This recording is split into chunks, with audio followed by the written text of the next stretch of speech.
Now from the University of Okoboji, it's Okoboji Broadcast with Jeff Thee. Welcome to Okoboji Broadcast, everybody. I'm Jeff Thee.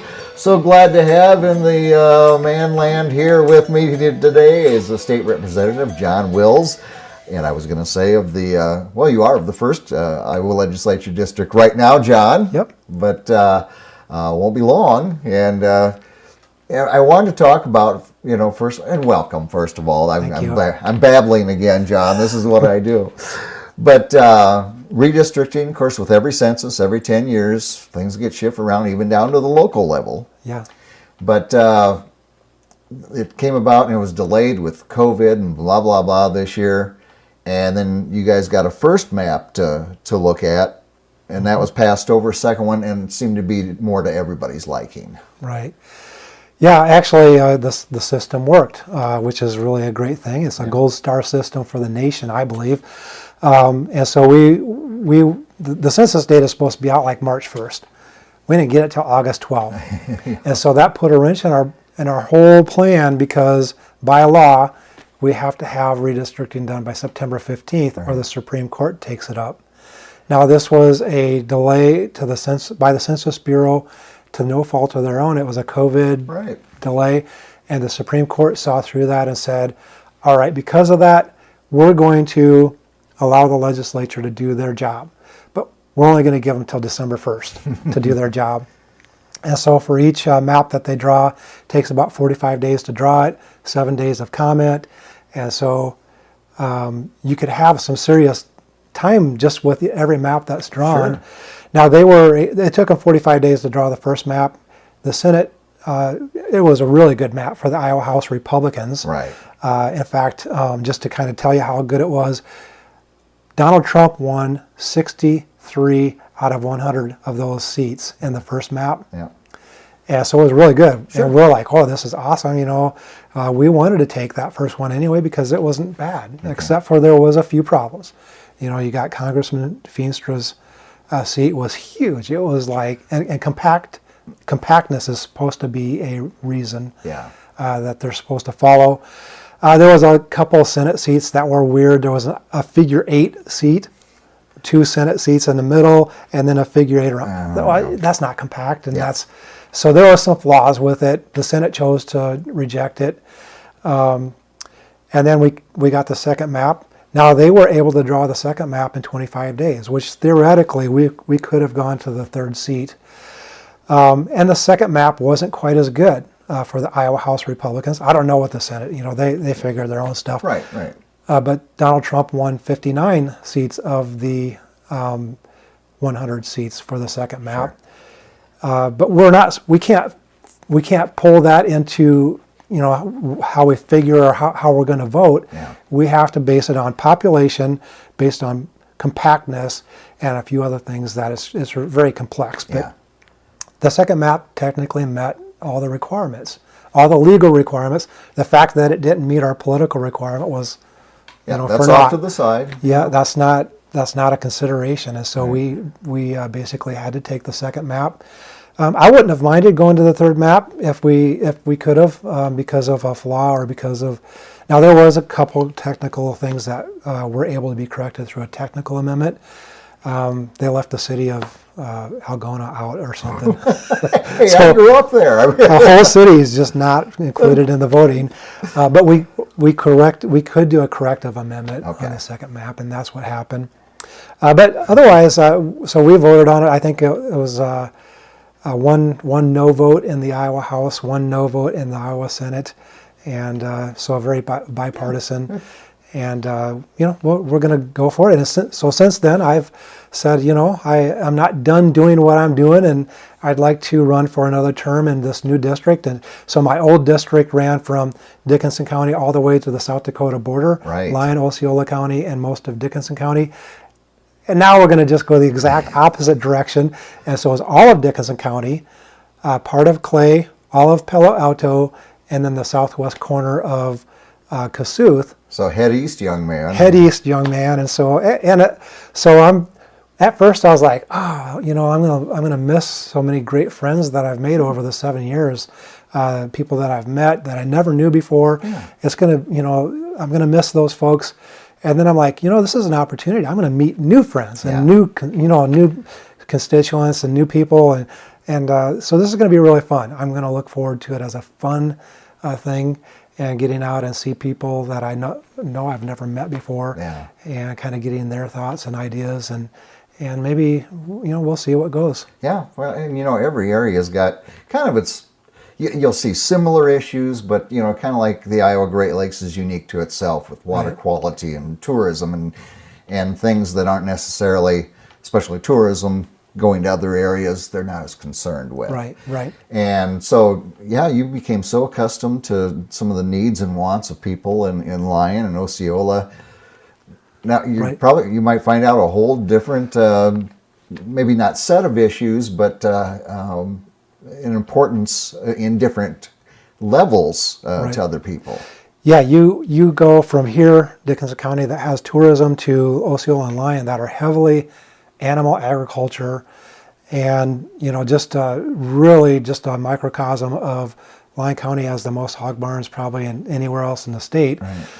Whereas this new district, I know that it does have animal agriculture, it does have agriculture, but I don't think it's as intensive animal agriculture as what Lyon County is, for example. And so there's going to be new challenges, new things, maybe some new industries, and so I'm really excited and interested to get to know some of those things. And how about change in demographics? Where I know that Lyon County in particular, pretty red county, right? As you go, is it more of a split? Do you know kind of going for re-election what you're going to be looking at? Yeah, I don't know I'm a political geek, I guess I could say, but I'm not so political a geek that I understand all this stuff. But Lyon County is a plus 32 county, which means that it has plus 32 leaning towards the Republican. This new district is plus 26. So I've lost some of that conservative base, but not quite as much as what one would have thought. And so interested to hear some of those perspectives and thoughts as well. But Lyon County is the most conservative county in the state by far. I think voted for Donald Trump 84%. Almost nothing to Joe Biden. Which certainly helped you. Right. Having such a strong Republican base in that county. Yep. Well, and I spout all these things about what leans, towards Donald Trump, or Donald Trump 159 of these new precincts, new districts. That's just an indicator. That's an indicator of where the people in that county or that district now currently think and reside. And so, of course, that could change almost just like it did in Virginia. Yes. Look at the Virginia governor's race. And it has to do with how people are doing. Exactly, yeah. So it could change in an 8-month period. I remember a quote from Ronald Reagan from many years ago, but he said, people always vote their pocketbook. Right, yep. And very true. When the price of milk, gas, everything is going up, people start, all right, what do we need to do here? Exactly, yeah. I mean, and that's exactly the way it should be. If you're not happy with the way things are, then it's time to get somebody new to represent you. Right. And I'm a firm believer that I, as a legislator, or maybe Congressman Feenstra as a congressman, we can't influence the way people spend, or but we can sure set up the system for success. Yes. So many people say, well, just change this and this, and we'll have a booming economy. Well, I'm kind of the opposite, and saying, if we reduce regulation, if we set people up to allow them to succeed, they will. Of course, we do have cycles as well, and so we've not seen a down cycle for quite some time. But hopefully, we don't see one in my lifetime. Yeah, we probably will, but we just need to be prepared for those kind of things and go from there. Do a lot of the legislators, are they dealing with, like I know, Megan Jones was part of Dickinson. Now you've got all of Dickinson, and I know there was some that, someone's going to not run again because everything was so close together. Yeah, so Megan got actually combined with Gary Worthen. She got pushed to the south. So she has part of Clay County, Buena Vista, and some, I don't know exactly where. Right. But her and Gary Worthen got put together, and Gary was kind of already at the point where he was going to retire, and so he actually announced his retirement yesterday, or Friday, I'm sorry. Yeah. And I think Megan's going to announce today. So by the time people see this online, hopefully she's already announced, because I don't want to be the one to put it out for her. That would have been my guess anyway, that Megan was going to run again. So, right. And you as well. And it'll be a big year next year. We'll have it's midterms, which means our governor will be running again, and of course congressional and state house and a lot of Senate seats. So it'll be like this one was kind of quiet here this past week, but it'll be all about November next year. It's interesting you say that. This was a quiet election, although when I went to vote for the school board elections, there were like people. I waited for 5 minutes before I could vote, which is unusual. And so then when you get the Secretary of State numbers, over 400,000 people voted in this election, which is a record. Yeah. The last off-year election, 2019, was a record at 388,000 people. This one was over 400,000. I can't remember the exact number. Right. So exactly the opposite of what the Democrats said would happen, that we were stifling the vote, and we were with our election changes where we're saying we need to make our elections safe and hard to cheat but easy to vote. And what we had happen and what we've seen is that more people are going out and voting and casting their votes than ever before. Yep. And so it's really kind of neat to see that we're having that kind of situation. And that's what we want. We want people to get out and vote and feel confident that their vote was counted in a way that we know is the right outcome. Mm-hmm. You're right. Yeah. So, well, wonderful. And congratulations on your candidacy once again. Thank you. It's always a fun year, isn't it? Yeah, it'll be interesting. Yeah. Well, thank you for informing us on the redistricting and how yours is going to change, and of course your candidacy once again. And just thanks for taking time with me. I know you'll be busy leading up here to January and get the legislature going again. You bet. It's going to be a fun year, and so we've got a $1.2 billion surplus, projected to have another $1 billion surplus next year. And so we're really, those are kind of the fun years where you get to really kind of decide what are the priorities, what are not the priorities.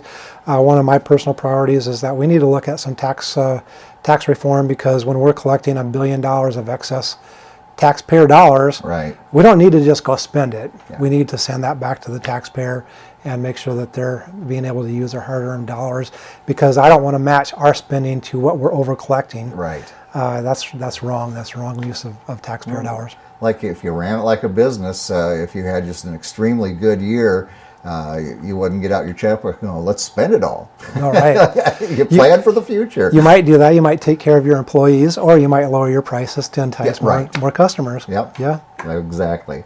All right, my friend, as always, thank you for coming in here. Thank you very much. Absolutely. State Representative John Wills here with us today. We want to thank him for taking time with us, and of course his service to our area, and thank you for watching us right here on Okoboji Broadcast.